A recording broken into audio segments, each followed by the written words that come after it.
మాట చెప్తా. టప టప టప టప టప టప చెమట బొట్లు తాళాలై పడుతుంటే, కరిగి కండరాల నరాలే స్వరాలు వీస్తుంటే, పాట పనితో పాటే పుట్టింది, పని పాటతోటే జత కట్టింది.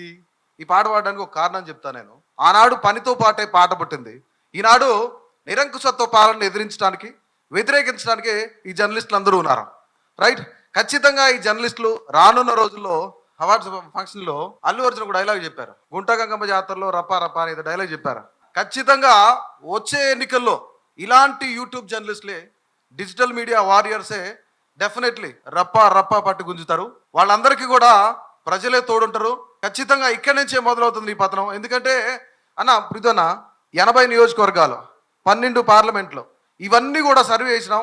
కరీంనగర్ జిల్లా మొత్తం అన్న తిరిగేటప్పుడు ఒక 4-5 సార్లు మేము ఇద్దరం క్లాష్ అయినాం. రోడ్డు పక్కన పడుకుని, అంటే వసతులు లేకపోతే రోడ్డు పక్కన పడుకుని ప్రచారం ప్రజల దగ్గరికి వెళ్ళి, అంటే నెగిటివ్ ఉన్న ప్రతి దగ్గరికి వెళ్ళి మేము చేసిన సర్వే చేసినాం.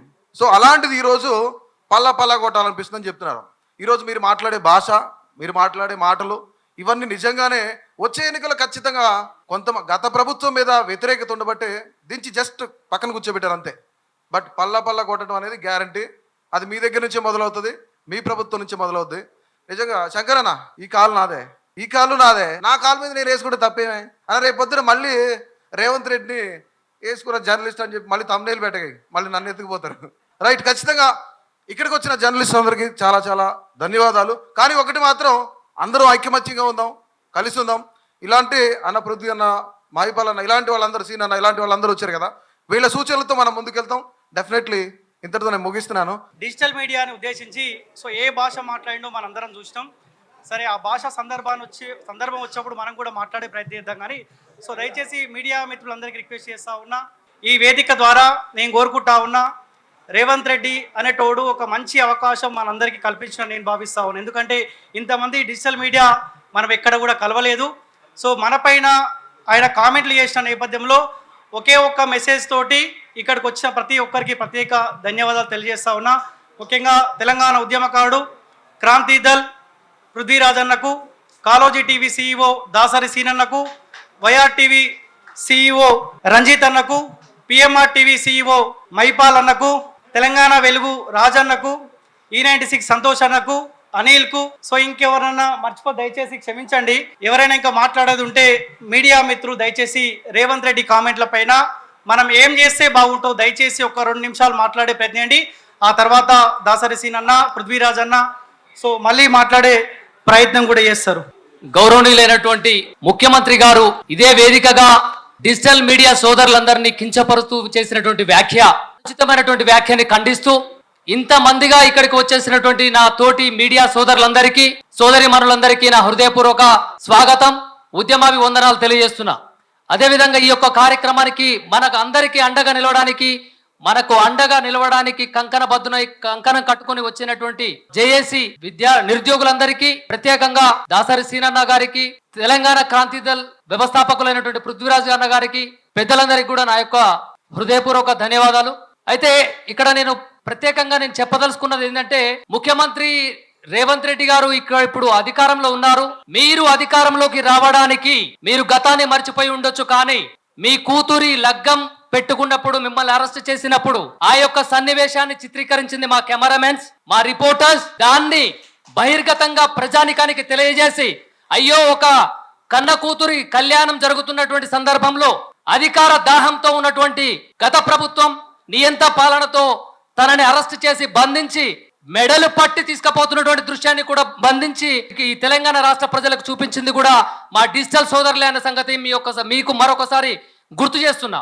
ఎందుకు అంటే, యథార్థాన్ని చూపించడం మీడియా జర్నలిస్టుల యొక్క లక్షణం.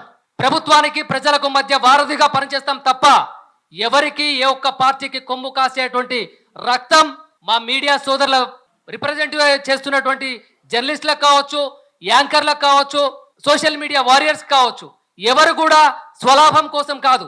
రాష్ట్రంలో ఉన్నటువంటి మీరు ప్రభుత్వానికి, ప్రజలకు మేము అనుసంధానంగా ఉంటూ ప్రజా సమక్షంలో ప్రజాస్వామ్యాన్ని కాపాడుతామంటూ గద్దెనెక్కినటువంటి మీరు, మీ యొక్క మేనిఫెస్టోలో పెట్టినటువంటి ఏమైనా సంక్షేమ పథకాలు నెరవేర్చని పక్షంలో ప్రజలు తమ బాధను తెలియజేయడానికి కోసం మీరు పెట్టినటువంటి ప్రజాభవన్కి వస్తారు.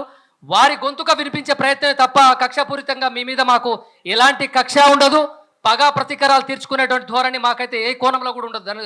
దయచేసి ఇది ఒక గుర్తు పెట్టుకోవాల్సినటువంటి పరిస్థితి మీ రాజకీయ నాయకులకు ఉంది.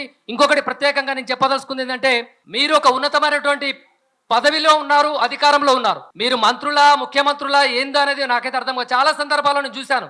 మాట్లాడే విధానము, ధోరణి, సంభాషించే తీరు సందర్భానుసారంగా కాకుండా అక్కడ జరిగేది ఒక సభ అయితే సందర్భాను వ్యతిరేకంగా వేరే దాని గురించి కూడా ప్రస్తావిస్తూ ఆ యొక్క సభ మర్యాదను కూడా కోల్పోతున్నటువంటి సందర్భాలు చాలా కోకొలలు చూసాం. ఇంకో విధం ఏంటంటే, మా మీడియా సోదరులు ఎప్పుడు కూడా మీరు అన్నట్టుగా కాలు మీద కాలేసుకున్నారంటే అక్కడ సీటింగ్ ఫ్రేమ్ కూర్చోవడం కోసం, కంఫర్ట్గా ఉండడం కోసం, ఎందుకంటే ఉన్నతమైనటువంటి పదవుల్లో మీరు ఉన్నారు కాబట్టి మేము అడిగేటువంటి ప్రశ్న ఏదైనా మేము మీకు సూటిగా చేరాలి, సూటిగా అడగగలగాలనే ఉద్దేశం తప్ప మేము ప్రతి ఒక్కరిని గౌరవార్థకంగా, ప్రతి ఒక్క సీనియర్ జర్నలిస్టులను కూడా మేము గౌరవంగా చూస్తాం. మేము గౌరవంగా వారికి నమస్కరిస్తూ తిరిగి వారి నుంచి కూడా మేము గౌరవ మర్యాదలు స్వీకరిస్తూ ఉంటాం. ఇది ఎవరైనా మా పక్షాన ఎవరికైనా వాళ్ళకి కష్టం జరిగినప్పుడు వాళ్ళ తీరుని వాళ్ళు కంప్లైంట్ ఏమైనా ఇచ్చారా అనేది కూడా నాకైతే అర్థం కాలేదు. అక్కడ చూసినటువంటి వాళ్ళు కొంతమంది ఇంతకుముందు పృథ్వీరాజ్ అన్న చెప్పినట్టు సీనియర్ జర్నలిస్టులు ఉన్నారు అన్నారు. అక్కడ సీనియర్ జర్నలిస్టులు ఉన్నారా లేకపోతే కాంగ్రెస్ పార్టీ నాయకులు ఉన్నారా అర్థం కాలేదు. ఆయన మాట్లాడుతున్నప్పుడు నవ్వుతున్నారు. ఇది ఎంతవరకు కరెక్టు? రానున్న రోజుల్లో కూడా మీరు చేస్తున్నటువంటి ఆగడాలు కావచ్చు, ప్రజా సంక్షేమం కోసం పాటుపడితే యథార్థవాదిగా వారధిగా మేము ఉంటాము. అదే సమస్యలని ఎండగడుతూ నిలదీస్తూ ప్రభుత్వానికి మరొకసారి చెంపపెట్టులో నిలబడతామని చెప్పేసి ఈ యొక్క అవకాశం ఇచ్చినటువంటి మీ అందరికీ కూడా మరొకసారి నమస్కారం తెలియజేస్తూ ముగిస్తున్న. జై హింద్. నమస్కారం. మొదటగా నా డిగ్రీ చెప్పుకోవాల్సిన పరిస్థితి ఉందేమో, మళ్ళీ ఇది చూస్తే వాళ్ళకు కూడా తెలుస్తుంది. సో నేను ఎంసీజే చేసిన పీజీ. అయితే రేవంత్ రెడ్డి గారు ఈరోజు సీఎంగా కూర్చుంది కేవలం ఇదే డిజిటల్ మీడియా. ఇదే డిజిటల్ మీడియా లేకపోతే ఈరోజు రేవంత్ రెడ్డి కాదు కదా కాంగ్రెస్ పార్టీ గెలిచేది కాదు. అది ఆయనకు తెలుసు, అందరికీ తెలుసు. ఎగ్జాంపుల్, ఈరోజు ఎక్కడో ఒక దగ్గర ధర్నా జరుగుతుంది అనుకోండి, అక్కడ మెయిన్ మీడియా ఎవరు రారు. ఫస్ట్ అక్కడ ఉండేది సోషల్ మీడియానే. సో ఈరోజు జనాల బాధలు తెలియజేస్తుంది సోషల్ మీడియానే.